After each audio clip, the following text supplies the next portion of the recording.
Olá, meus irmãos e amigos, estamos outra vez juntos para meditarmos a palavra do Senhor no livro dos Salmos. Já ultrapassamos a metade dos Salmos, já estamos agora no Salmo número 76.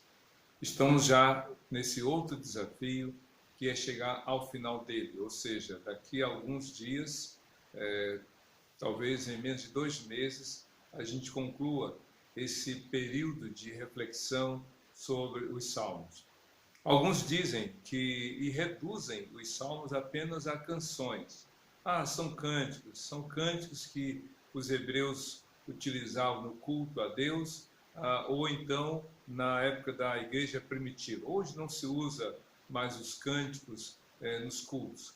Escute bem uma coisa que talvez vocês queiram reduzir os salmos a simplesmente a canções que retratam a cultura, a temporalidade na vida dos hebreus. Não. Mais do que canções, mais do que cânticos, estes salmos expressam o propósito de Deus para você, para mim, para todos nós.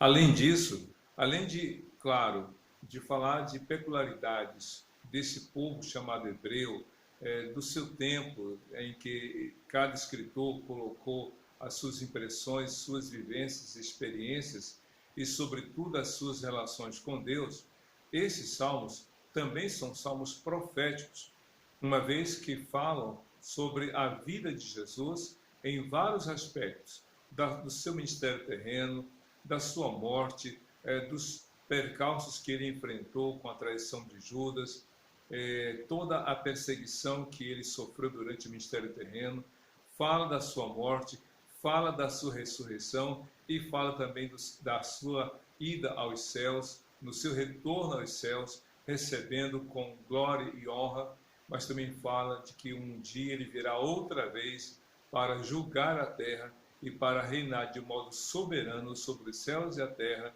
e também para dar aos seus servos a alegria da glória eterna com ele nos céus. Então os salmos não são apenas canções, é a palavra, ou se constituem na palavra de Deus para a sua vida, para a minha vida, para a nossa vida. Por isso que com muita atenção, com muito zelo e cuidado, devemos meditar na palavra de Deus depois de ter lido e ouvido aquilo que Deus tem para você, para mim, para todos nós, em toda a Bíblia e em particular no livro dos Salmos. E o Salmo número 77, que agora vamos nele refletir, a pergunta é: o que temos a aprender? Pelo título já há aqui uma coisa muito interessante, diz assim: para o mestre de música, ao estilo de Jedutum, salmo da família de Asaf. Interessante aqui, claro que é só uma observação, a família de Asaf se constituiu em um dos escritores dos salmos. Na verdade, é uma sequência aqui de escritos da família de Asaf quanto ao louvor e adoração através dos salmos. Asaf, como já falei, foi um líder religioso que conduzia o povo no culto público ao Senhor. Mas há um detalhe aqui, ao estilo de Jedutum. Jedutum ou Jeduntum para alguns, vou colocar Jedutum. A família de Asaf compôs esse salmo e cantou este salmo ao estilo de Jedutum. Isso quer dizer o quê? Jedutum foi um outro líder religioso que conduziu o povo no culto e da adoração ao Senhor. E Jedutum estabeleceu um estilo, um jeito muito particular na adoração e do louvor através de uma melodia muito interessante. E a família de Asaf seguiu esse roteiro. Isso aqui para nós já é uma reflexão na questão da humildade, a questão de reconhecer o valor do outro, a questão de aprender com o outro. Isso é muito interessante. Mas o Salmo fala de quê? Fala sobre quê? O Salmo apresenta algumas coisas muito importantes para todos nós. Começa o verso 1 do Salmo 107 com a seguinte declaração: clamo a Deus por socorro, clamo a Deus que me escute. Essa expressão de clamar é um grito por socorro. Clamo a Deus por socorro, sendo redundante a expressão. Clamo a Deus que me escute. Ou seja, Deus escuta. Deus escuta. Como já falei antes, às vezes a gente fala supondo que o outro não está escutando. E a gente pergunta, está me escutando? Ou então a gente faz essa pergunta não para pôr em dúvida que o outro esteja atento ou esteja nos escutando, mas para demonstrar a aflição de um coração angustiado. E ele continua, quando estou angustiado, busco o Senhor, de noite estendo as mãos sem cessar, a minha alma está inconsolável. Você já passou alguma noite sem dormir? Ansioso porque vai fazer aquela viagem? Assim é muito tranquilo. Vou viajar, uma viagem muito importante. Eu, particularmente, tenho um sonho de viajar para Jerusalém. Quem sabe Deus me permita realizar este sonho. E quando algo se aproxime de sua realização, a pessoa nem dorme. Mas outra coisa que tira o sono é a culpa. A culpa tira o sono. A pessoa que sabe que cometeu erro, que cometeu uma falha, que pecou contra Deus, que pecou contra si mesmo, contra o próximo, porque o pecado afeta essas três direções, essas três áreas da vida, a relação com Deus, consigo mesmo, com o próximo, isso tira o sono. Mas outra coisa que tira o sono é a angústia, é o sofrimento, aquilo tira o sono. E é isso que diz aqui o texto no Salmo 77, verso 2. Quando estou angustiado, busco o Senhor, de noite estendo as mãos sem cessar, a minha alma está inconsolável. Mas é interessante, ele estava angustiado, mas ele não partiu para uma atitude de violência, buscando responsabilizar terceiros, e nem comete um ato contra outros nem contra si. No meio da sua angústia, do seu sofrimento, ele não busca um escape como beber, como se drogar, como farrear. Ele, na sua angústia, ele busca uma saída, e a saída que vem dos altos céus. Na minha angústia, eu busco ao Senhor. Quando você se sentir angustiado, com o coração apertado, ansioso, busque a Deus. Peça a Deus que o abençoe. Peça a Deus direção para a sua vida. Diz aqui no verso 3, lembro-me de ti, ó Deus, e suspiro. Começo a meditar e o meu espírito desfalece. É alguém que realmente está num momento muito difícil. É alguém que está vivendo um momento de grande sofrimento. Porque a angústia não é um fardo que a pessoa carrega sobre os ombros. Porque se fosse assim, talvez outras pessoas de forma voluntariosa, amorosa, de forma voluntária, de olha, eu quero te ajudar, eu quero dividir contigo esse fardo. Mas a angústia é um fardo no coração, é um sofrimento que muitas vezes o outro não vê. Muitas vezes é de noite, na solidão da madrugada, que a pessoa ora a Deus em seu sofrimento. E aqui diz no verso 4 do Salmo 77, não me permitas, ou melhor, não me permites fechar os olhos, tão inquieto estou que não consigo falar. E ele continua, fico a pensar nos dias que se foram, nos anos já muito passados. De noite recordo minhas canções, o meu coração medita e o meu espírito pergunta. Então, o salmista está vivendo um momento de muito sofrimento, de muita angústia, e nessa noite insônia, ou nessas noites sem dormir, ele então ora a Deus, ele suplica a Deus, ele realmente está sem condições de sossego para a sua alma. Como um leão enjaulado que não se aquieta, ou como uma andorinha que não encontra pouso, nesse sofrimento, o salmista então ora a Deus. E ele diz assim, fico a pensar nos dias que se foram. Ah, meus queridos, quantas pessoas ficam rememorando algumas experiências que tiveram num passado muito próximo, ou melhor, recente, ou num passado muito distante. Acontece que há pessoas que ficam rememorando. E quando a pessoa se lembra do passado, ela pode ter alegria ou pode ter tristeza. Vai depender do que diz respeito à sua memória. Por exemplo, Lamentações, capítulo 3, o profeta Jeremias disse, lembre-me da minha dor, da minha aflição, do meu sofrimento, e se angustia a minha alma. Por quê? Porque estava lembrando de coisas que, ou de alguma forma, o feriram, machucaram, alguma coisa que atingiu, que desestabeleceu ou desestabilizou a sua alma, a sua paz interior. E ao lembrar dessas coisas, então ele sofria, ele se angustiava. Mas logo em seguida ele diz: lembre-me também do que me pode trazer esperança. As misericórdias de Deus não têm fim. Então, o passado está lá, no passado, está lá na sua memória. O passado, sendo redundante, está no passado. O problema é quando ele vem ao presente, talvez ele seja recordado numa experiência difícil do presente. Quando é que alguém se lembra do passado com muita dor?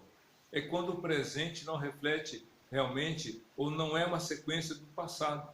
Quando o presente já não tem mais uma conexão com aquele passado glorioso, com aquele passado de vitórias, de conquistas, de sucesso. Quando a gente lamenta hoje a quarentena, diz: olha, eu queria tanto voltar a estudar, voltar a trabalhar, eu queria tanto poder estar com meu pai, com a minha mãe, eu queria tanto estar com os meus parentes, com os meus amigos. Então a quarentena, de alguma forma, desconectou a pessoa daquela história recente que ela vivia. Mas outra coisa também que pode trazer alguma angústia no passado, quando a pessoa se recorda, é quando aquilo que diz respeito ao passado tem a ver com o seu sofrimento. É a pessoa que passou por dificuldades, a pessoa que passou por problemas, e isso desencadeou uma série de consequências ruins. Então ela disse: olha, eu estou sofrendo hoje pelas más escolhas que eu fiz no passado. Estou sofrendo hoje porque abandonei a fé. Estou sofrendo hoje porque esqueci de Deus. Estou sofrendo porque não amei quem deveria amar, não valorizei quem deveria valorizar. Então, às vezes, ou é um passado glorioso que não existe mais, ou é um passado de sofrimento que tem consequências no presente.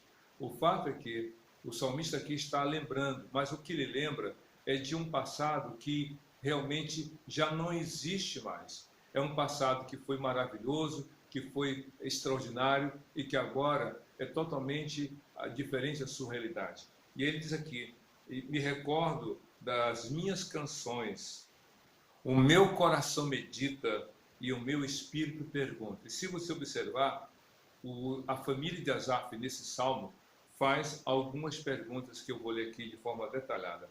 A primeira pergunta é: irá o Senhor rejeitar-nos para sempre? Essa foi a primeira pergunta. Deus vai se manter distante de nós? Vai nos rejeitar para sempre? Porque, meus queridos, a coisa mais angustiante para uma pessoa, além da ingratidão, é a rejeição. A rejeição é: eu não te quero mais. A rejeição é: tu não é mais importante para mim. A rejeição significa: eu não te amo mais. Essa é a angústia. Alguém já disse no estudo do comportamento humano que o que mais leva a pessoa a sofrer é saber que o objeto de desejo está ali próximo dela, né, dele ou dela, da pessoa, mas o objeto de desejo já não lhe quer mais. Vamos imaginar a pessoa que foi abandonada.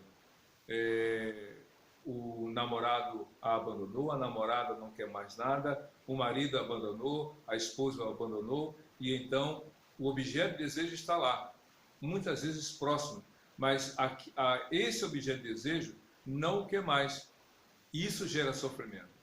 No caso aqui, o salmista diz: o Senhor vai nos rejeitar. A gente quer o Senhor, a gente quer estar em comunhão com o Senhor, mas até quando o Senhor vai nos rejeitar? Foi a primeira pergunta.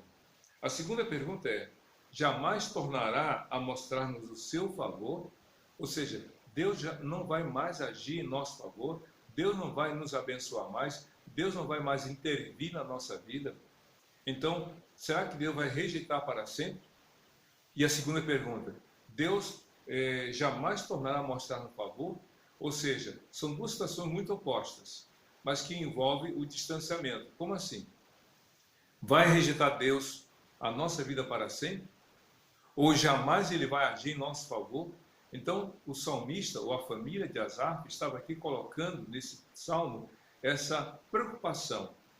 De um lado, a rejeição, cujo risco era de ser para sempre, e a falta de ação favorável da parte de Deus, ou seja, Deus já não vai mais agir. O pai não. Imagine o filho dizendo: será que meu pai não vai mais ligar para mim? Será que a filha pensando: será que minha mãe não vai mais se importar comigo? Será que meus pais não vão mais me procurar? Como também os pais podem dizer, será que a nossa filha, o nosso filho não vai mais querer entrar em contato conosco? Então é um sofrimento tremendo. Mas aqui o peso maior é em relação a Deus. A terceira pergunta é, desapareceu para sempre o seu amor? Já pensou? O povo de Deus, guiado por Deus, instruído por Deus, que viveu tanta coisa em relação a Deus, agora se questiona: desapareceu para sempre o seu amor? Existem situações na nossa vida em que nós chegamos a nos perguntar: será que Deus vai nos rejeitar para sempre? Será que Deus não vai mais agir em nosso favor? Será que Deus não vai mais nos amar? E aí, a próxima pergunta é a seguinte: acabou-se a sua promessa? É aqui a quarta pergunta. Acabou-se para sempre a sua promessa? Ou seja, Deus não vai mais cumprir a palavra dele? Deus não vai realizar na nossa vida aquilo que ele prometeu? Tem gente que está duvidando do amor de Deus. Que amor é esse? Ou duvidando das promessas de Deus. Deus não vai cumprir. O apóstolo Pedro diz lá na segunda carta sobre a vida de Jesus, ele disse, muitos estão duvidando que Cristo virá, porque desde quando Cristo partiu, nada mudou. Só que aí Pedro diz, olha, vocês estão se esquecendo que para Jesus, um dia é igual a 1000 anos e 1000 anos é igual a um dia. Calma, vai acontecer. Só que o salmista coloca essa questão de Deus realmente fez com que a sua promessa se acabou? A penúltima pergunta é, esqueceu-se Deus de ser misericordioso? Gente, amor e misericórdia são duas palavras diferentes, mas que procedem da mesma fonte. O amor é pleno, Deus é amor, diz lá 1 João capítulo 4. Mas também Deus é misericordioso, conforme Lamentações 3, como já citei, versos 22 e 23. Deus é misericordioso. Qual a diferença da misericórdia e do amor? Na verdade, a misericórdia é o amor de Deus se manifestando em frear o nosso sofrimento. Em outras palavras, pelos nossos erros e pecados, nós mereceríamos todo o castigo de Deus. O sofrimento terrível, mas Deus, por misericórdia, freia.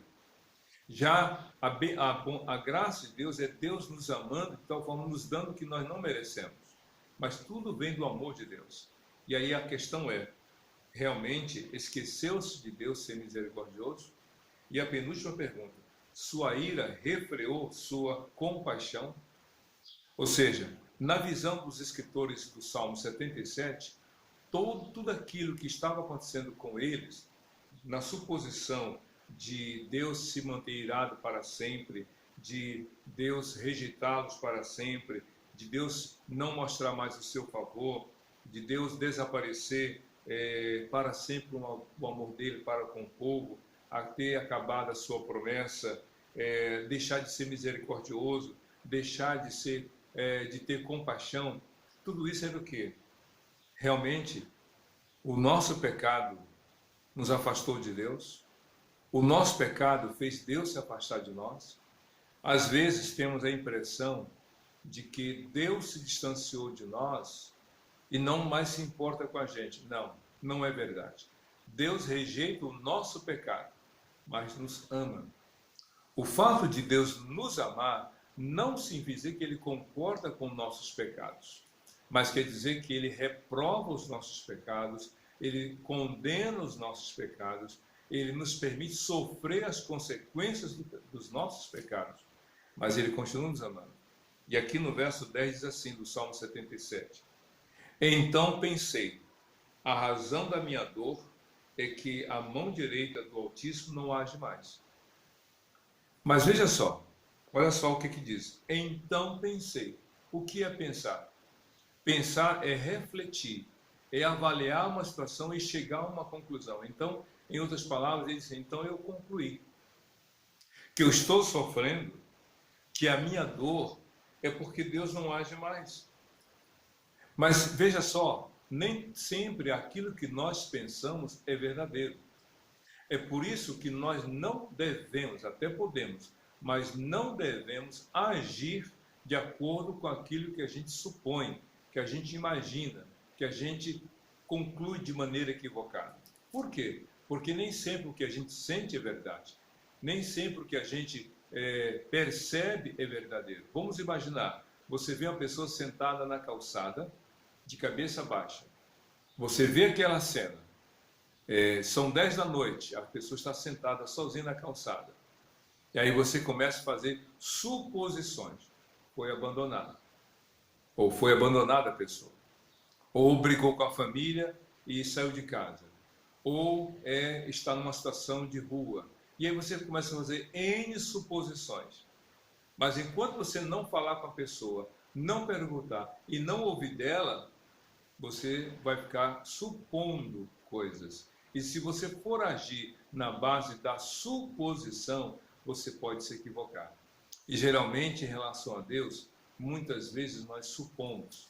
E pela suposição, podemos chegar a conclusões equivocadas. E as conclusões equivocadas nos levam à ação equivocada. É isso que é o grande problema. Por essa razão é que o salmista, ou a família de Asaf, está chegando a uma conclusão equivocada. Deus não age mais. Será que Deus não age mais? Claro que Deus age. Jesus disse que eu trabalho até hoje e meu pai também. Meu pai trabalha e eu também. É importante que façamos a obra enquanto é dia, porque a noite vem quando ninguém mais pode trabalhar. E a noite ali não é a noite que passa das 18 horas, mas é o fim das oportunidades e o fim da vida. Enquanto há vida, há esperança. Então, meu querido, confie em Deus. Minha querida, não desista de buscar o Senhor. Continua o salmista no versículo 11 do Salmo 77. Recordarei os feitos do Senhor, recordarei os teus antigos milagres, meditarei em todas as tuas obras e reconsiderarei todos os teus feitos. Lembra da percepção? Ele estava achando que Deus não mais o amava, que Deus estava irado, que Deus já não mais se importava, que Deus iria esquecê-lo, que Deus não ia ter mais compaixão, de que Deus não iria mais ter amor, de que Deus não iria mais ter misericórdia, de que Deus não iria mais agir. Mas aí, em oposição aos seus maus pensamentos, ele disse, quer saber? Eu vou recordar o que Deus fez. Eu vou encher o meu coração de esperança. Eu vou rememorar, eu vou recordar as ações de Deus, as obras de Deus, o que Ele fez. E aqui no verso 10, no verso 13 diz assim, teus caminhos, ó Deus, são santos. Que Deus é tão grande como o nosso Deus. Não vou ficar mais me queixando. Não vou mais ficar queixoso diante de Deus. Não vou mais ficar fazendo essas 6 perguntas diária e constantemente. Quer saber? Eu vou me recordar do agir de Deus e eu vou alimentar a minha esperança com a palavra do Senhor. Leia a palavra de Deus. Estou com a Bíblia aqui na mão. Leia a palavra de Deus. Enche o seu coração com a palavra de Deus. Alimente a sua fé com a palavra de Deus. Diz aqui no verso 14, tu és o Deus que realiza milagres. Mostras o teu poder entre os povos. Com o teu braço forte, resgataste o teu povo, os descendentes de Jacó e de José. Ou seja, o salmista ou a família de Asaf aqui na coletividade diz, na verdade, Deus tem feito, Deus tem agido, Deus tem realizado coisas extraordinárias. Deus realmente é o Deus Todo-Poderoso. Não há um Deus semelhante ao Senhor. Enche o seu coração com a palavra de Deus. Enche o seu coração com a vida que vem de Jesus. Porque é ouvindo a palavra que a fé é renovada. Jesus disse, porque a minha palavra é espírito e vida. E o apóstolo Paulo disse em Romanos 10:17, porque a fé vem pelo ouvir e ouvir a palavra de Cristo. Então, enche o seu coração da palavra do Senhor, confie nele. E aí continua, as águas te viram, ó Deus, as águas te viram e se contorceram, até os abismos estremeceram. Veja só que coisa interessante. Ao rememorar os grandes feitos de Deus, o salmista, a família de Asaf, também se coloca nesse lugar da ação de Deus. Como? Nós fomos abençoados por Deus. Deus realmente nos tirou da escravidão.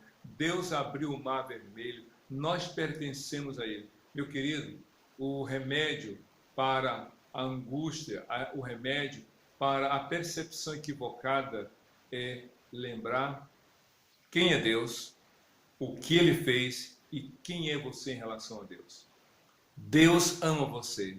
A prova disso é o que Cristo fez na cruz.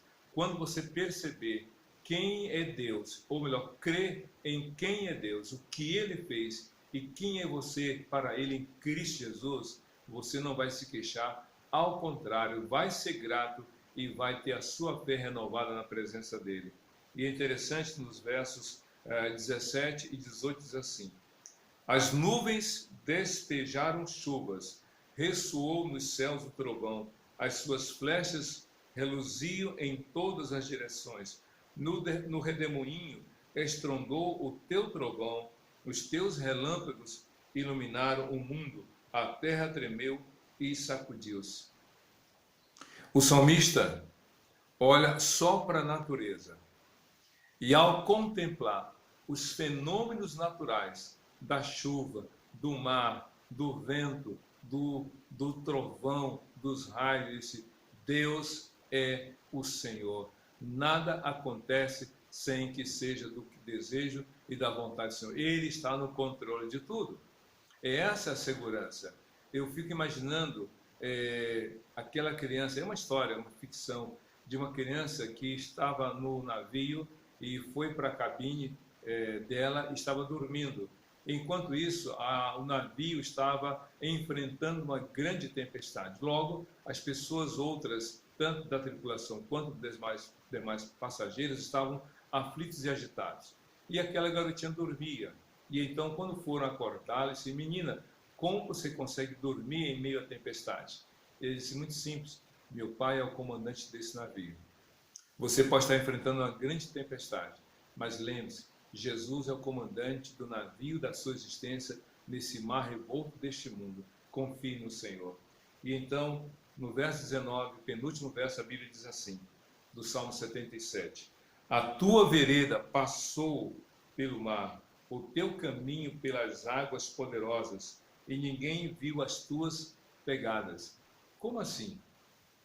Deus age. Deus não precisa provar a existência dele. Basta olhar as coisas, a natureza, as coisas que acontecem. Deus manifesta seu amor. Leia novamente o Salmo número 8 e você vai ver como o Salmo 19, 24, Deus é o Senhor sobre os céus e sobre a terra, sobre todas as criaturas, incluindo sobre toda a humanidade. E por fim, o Salmo termina no verso 20 do Salmo 77. Guiaste o teu povo como a um rebanho, pela mão de Moisés e de Arão. O salmista tinha feito 6 perguntas. Será que Deus vai nos rejeitar para sempre? Será que ele não vai mais agir? Será que isso aqui... E aí ele termina: o Senhor guiou o seu povo como um rebanho, através de Moisés e de Arão. Ele guiou e continua guiando. No passado foram Moisés e Arão. Foi Davi como rei. E hoje é o Senhor Jesus que conduz o seu rebanho e cada uma das suas ovelhas que ele chama pelo seu nome. Que Deus te abençoe, que você confie em Jesus de todo o seu coração, hoje para todo sempre. Amém e amém.